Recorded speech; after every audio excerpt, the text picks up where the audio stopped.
Hello दोस्तों, स्वागत है आप सभी लोगों का क्रेजी जैक ट्यूटोरियल की एक और नई क्रेजी सी वीडियो में। मैं हूं गौरव एंड आज की इस वीडियो में मैं आप सभी लोगों को सिखाने जा रहा हूं कक्षा 10 के गणित से प्रश्नावली 3.2 के प्रश्न संख्या 3 के आखिरी वाले भाग यानी कि छठे वाले भाग को।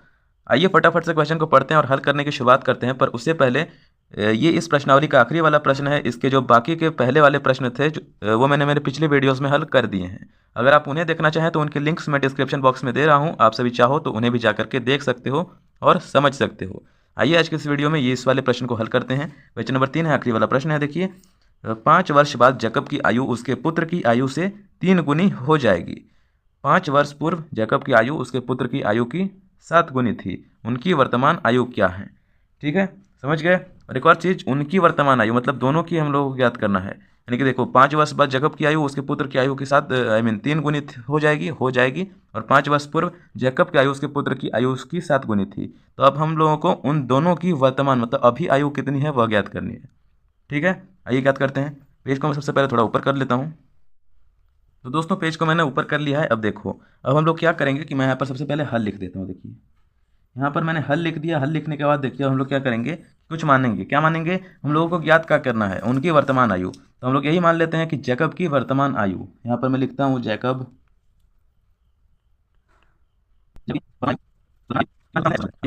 है। मान लिया हम लोगों ने क्या माना, जैकब की वर्तमान आयु x वर्ष है। और दूसरा क्या था, जैकब की और उसके पुत्र की आयु। तो हम लोग मान लेते हैं कि ये हम लोगों ने मान लिया। अब इसके बाद हम लोग क्या करेंगे कि स्थितियां बनाएंगे। स्थिति एक, यहाँ पर दोस्तों मैं लिख देता हूँ स्थिति एक।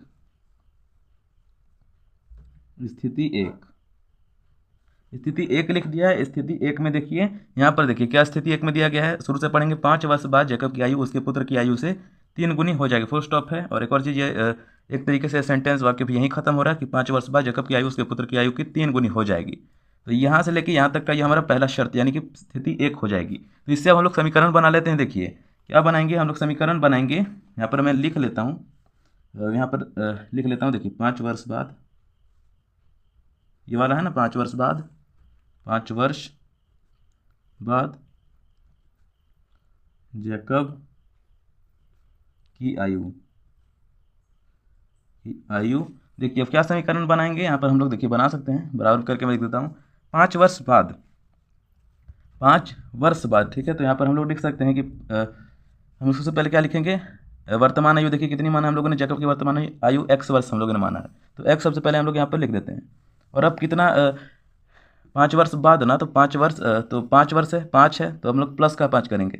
5 वर्ष बाद तो प्लस का 5, x+5 वर्ष जैकब की आयु। और उसी प्रकार से हम लोग क्या मानेंगे, और उसके पुत्र की आयु, और उसके पुत्र की आयु, इसका समीकरण देखिए हम लोग बनाएंगे। तो यह बनेगा y+5 वर्ष।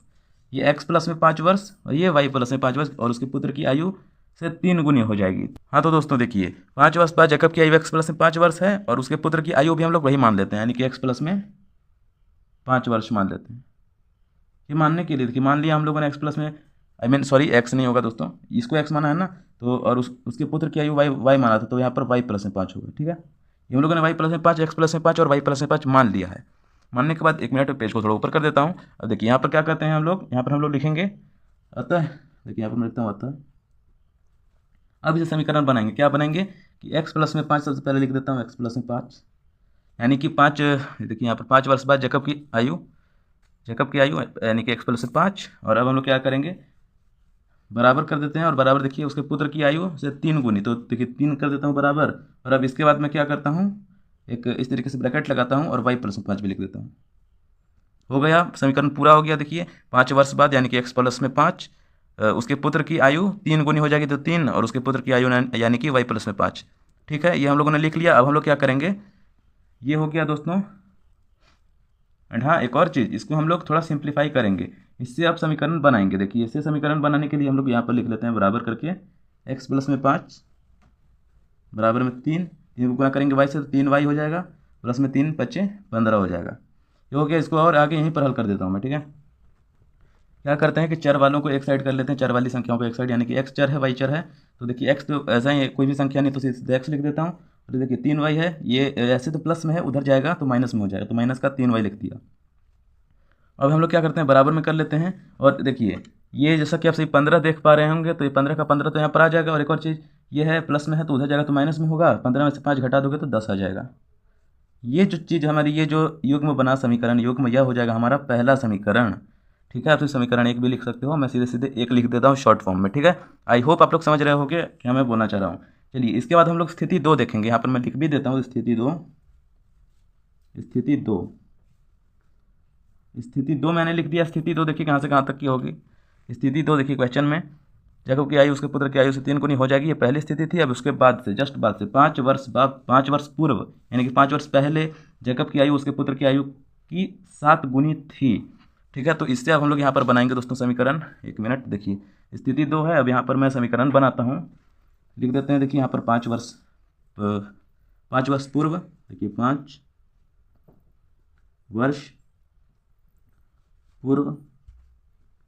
पूर्व जैकब की आयु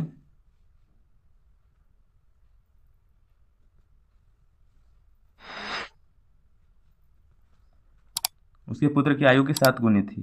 ठीक है, यहाँ पे सीधा भी हम लोग लिखते हैं 5 वर्ष पूर्व जैकब की आयु, वो वाली जो स्थिति है। पहले हम लोग ये सारा काम करेंगे, 5 वर्ष पूर्व जैकब की आयु। अब जैकब की आयु वही हो जाएगी, पर इस बार पूर्व है, ऊपर वाले में क्या था बाद, यानी कि आफ्टर, और ये हमारा पूर्व है बिफोर, यानी कि पहले जाना है। तो ऊपर हम लोगों ने क्या किया था, x प्लस में 5, यहाँ पर सेम करेंगे पर x माइनस 5 हो जाएगा, तो ये हम लोग लिखेंगे x माइनस में 5। x क्या है, जैकब की वर्तमान आयु, तो x माइनस 5 लिख देते हैं, यानी कि पहले, अभी से पहले। ठीक है, इसलिए वर्तमान आयु यानी कि x, और माइनस में कितना पहले था 5, तो इसलिए इस तरीके का हम लोगों ने किया। अब यहाँ पर वर्ष भी लिख देते हैं, x माइनस 5 वर्ष, ये लिख लिया। अब उसके पुत्र की आयु यहाँ पर देखिए, और उसके पुत्र की आयु बराबर करके देखिए लिख देता हूँ y माइनस 5, y यानी कि उसके पुत्र की वर्तमान आयु, और माइनस 5 वर्ष पूर्व। ठीक है, यही हो जाएगा। और 5 वर्ष भी यहाँ पर लिख देता हूँ, जरूरी है। ठीक है, ये हम लोगों ने लिख लिया। अब इसके बाद देखिए हम लोग समीकरण बना देते हैं। ठीक है, जैसा कि ऊपर बनाया था इसी प्रकार से नीचे भी बना देते हैं। क्या करते हैं, सबसे पहले ये लिख देते हैं x माइनस में 5 में लिख दिया। ठीक है, x माइनस में 5, यहाँ पर आप अतः भी लिख सकते हो, x माइनस में 5 बराबर में देखिए कितना था, उसके पुत्र, 1 मिनट, यहाँ पर देखिए ऊपर आप सभी देख सकते हो, 5 वर्ष पूर्व जैकब की आयु उसके पुत्र की आयु से 7 गुनी थी ना। यहाँ पर हम लोग क्या करेंगे, नीचे जा करके कि यहाँ पर बराबर में 7 लिखेंगे, 7 इधर कोष्ट बनाएंगे या फिर कहते तो ब्रैकेट बनाएंगे, ब्रैकेट बना करके y माइनस में 5 हम लोग लिख देते हैं। अब इसको हल भी कर लेते हैं। हल करेंगे, x माइनस 5 ऐसा कैसा आ जाएगा, बराबर में 7y, और 7 गुणे में 5 कितना आ जाएगा हमारा, 7 बच्चे 35 आ गया। ठीक है, सिंपल सा, एकदम सिंपल चीज़ है ये हम लोगों ने ले लाया है। अब हम लोग क्या करेंगे ना कि देखिए यहाँ पर हम लोग पिछले वाले के प्रकार से इसको वही करेंगे, यानी कि x माइनस में चर वाले को एक साइड ले लाते हैं, यानी कि 7y बराबर कर देता हूँ 35। देखिए क्या है ना कि इसको अब देखिए मैं कर ही देता हूँ। ठीक है, 5 उधर जाएगा तो प्लस का हो जाएगा, तो 5 आ जाएगा, तो माइनस 35 लिख देता हूँ, लिख दिया। और देखिए x माइनस में 7y बराबर कितना आएगा, 35 में से 5 घटेगा, 35 में 5 घटेंगे कितना आएगा, 30 आएगा, पर छोटी संख्या से बड़ी संख्या घट रही है इसलिए माइनस रह जाएगा, इसलिए यह हो जाएगा हमारा समीकरण 2 हो जाएगा। समीकरण 1 एवं 2 हम लोगों ने बना लिए हैं। अब इन्हीं की मदद से हम लोग प्रतिस्थापन विधि लगा करके आगे इनका हल ज्ञात करेंगे अगले वाले पेज में। तो दोस्तों अभी आप सभी देख सकते हो यहाँ पर मैंने अगले वाले पेज में समीकरण 1 एवं समीकरण 2 लिख लिए हैं। जो हम लोगों ने इसे जस्ट पिछले वाले पेज में बनाए थे उन्हीं को मैंने यहाँ पर लिख लिया है। अब हम लोग क्या करेंगे कि समीकरण 2 को ले लेता हूँ। ठीक है, यहाँ पर मैं लिखता हूँ समीकरण 2 से, समीकरण 2 को मैं यहाँ पर लिख लेता हूँ, यानी कि x माइनस में 7y बराबर में माइनस का 30। यह मैंने लिख लिया। यह लिखने के बाद देखिए अब मैं क्या करूँगा। हाँ तो दोस्तों यहाँ पर आप सभी देख सकते हो इस प्रकार का ये आ चुका है। अब देखिए ये थोड़ा सा मिस्टेक हो गया था मेरे से। अभी देखिए यहाँ पर मैं क्या करता हूँ, x का मान चलिए यहाँ पर अब हम लोग ज्ञात करेंगे इससे। ठीक है, समीकरण 2 से देखिए मैंने लिख लिया, फिर मैंने क्या लिखा, समीकरण 2 को लिख दिया। अब हम लोग x या फिर y का मान ज्ञात करते हैं। मैं इस बार x का मान ज्ञात कर देता हूँ। तो x का मान ज्ञात करेंगे तो देखिए क्या आएगा, x माइनस 7 है, इसको अब इससे यहाँ पर x का मान ज्ञात कर लेंगे। x बराबर कर देता हूँ, बराबर में क्या आएगा देखिए 7y है, बराबर कर दिया तो मैंने देखिए माइनस है वो हट जाएगा, माइनस है वो हट जाएगा, तो 7y मैंने जस्ट यहाँ पर लिख दिया 7y, और -30 था ये तो -30 का -30 रहेगा, क्योंकि इसको इधर उधर हम लोग नहीं कर रहे हैं, क्योंकि बराबर यहाँ आ गया तो -7 जो है वो प्लस का 7 बन गया, और -30 का -30 यहाँ पर मैंने उतार दिया। सिंपल सा है, यह हम लोगों ने बना लिया। ठीक है, यह बनाने के बाद हम लोग क्या करेंगे कि ये जो x का मान है इसको समीकरण 1 में रख देंगे। यस, x का मान हम लोग समीकरण 1 में रखते हैं। देखिए यहाँ पर मैं लिख देता हूँ x का मान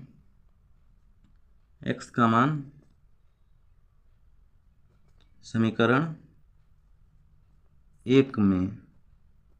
ठीक है, समीकरण 1 देखिए क्या था, समीकरण 1 था x माइनस में 3y बराबर में 10, यह था समीकरण 1। अब यहाँ पर x की जगह पर इसको रख देना है, यानी कि अब हमारा हो जाएगा ये 7y माइनस का 30। ठीक है, और ये जो है एक और चीज़, अब इसके बाद हम लोग क्या करेंगे 7y माइनस 30 माइनस का, अब हम लोग क्या करेंगे 3y बराबर में 10, ये आ गया। ठीक है, x की जगह पर x का मान हम लोगों ने रख दिया, उसके बाद ये आगे का हम लोगों ने लिख दिया। अब हम लोग इसको हल करते हैं। देखिए इसको हल करोगे क्या आएगा, देखिए 7y है माइनस 3y है, 7 में से 3 गया, कितना बचा 4 बचा, यानी कि 4y बचा, y हट गया, काम खत्म। अब इसके बाद क्या करेंगे, ये 10 है इसको बराबर में क्या कर देता हूँ, बराबर कर देता हूँ 10, बराबर का 10 मैंने लिख दिया, -30 था ये उधर जाएगा, यानी कि प्लस का 30 हो जाएगा। ठीक है, तो ये 4y बराबर में कितना है, 30 4 40 आ गया। तो y बराबर में दोस्तों क्या था 40 बटे में ये वाली संख्या इधर आ जाएगी, यानी कि 4 काटोगे 10 आ जाएगा। तो y बराबर में हम लोगों ने 10 ले लाया, y बराबर में 1 मिनट, y बराबर में हम लोगों ने 10 ले लाया। ठीक है, y बराबर में 10 लाने के बाद हम लोग क्या करेंगे, अब ये y बराबर 10 हम लोग क्या करेंगे, समीकरण इसको हम लोग क्या करेंगे कि समीकरण 3 में रख देंगे। समीकरण 3 ऊपर हम लोगों ने देखिए ये जो x से हम लोग समीकरण 2 से ज्ञात किया था ना, इसको समीकरण 3 मान लो आप सभी, समीकरण 3 इसको आप सभी मान लो। अब आइए इधर आगे मैं यहाँ पर ज्ञात कर देता हूँ। देखिए आगे पेज है हमारा, यहाँ पर चलिए ज्ञात कर देते हैं। ठीक है, देखिए अब सिद्धांत से देखो, अब ये जो y का मान मिला इसको समीकरण 3 में रख देंगे, तो y का मान समीकरण 3 में रखने पर आप सभी में भी लिख दोगे वहाँ तक तो भी कोई दिक्कत नहीं है, रखने पर नहीं भी लिखोगे फिर भी कोई दिक्कत नहीं है। तो यहाँ पर देखिए y बराबर 10 है, अब इसको समीकरण 3 में रख देंगे। समीकरण 3 देखिए क्या था, x बराबर में 7y माइनस में 30। अब इसमें हम लोग क्या करेंगे, ये समीकरण y का मान रख देंगे, तो ये हो जाएगा x बराबर में 7 गुणे में देखिए 10 आ जाएगा, y की जगह पर 10 लिख दिया माइनस का 30, तो ये आ जाएगा x बराबर में 70 माइनस 30, यानी कि x बराबर में कितना आएगा 40।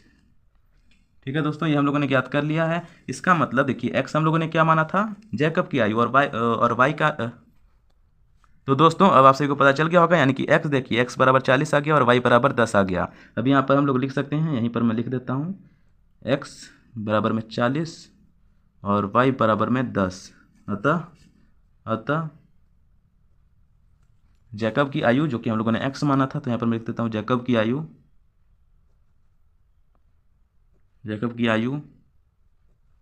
बराबर 40 वर्ष मैंने लिख दिया। और क्या है y, यानी कि क्या y हम लोगों ने दोस्तों क्या माना था, उसके पुत्र की आयु, और उसके पुत्र की आयु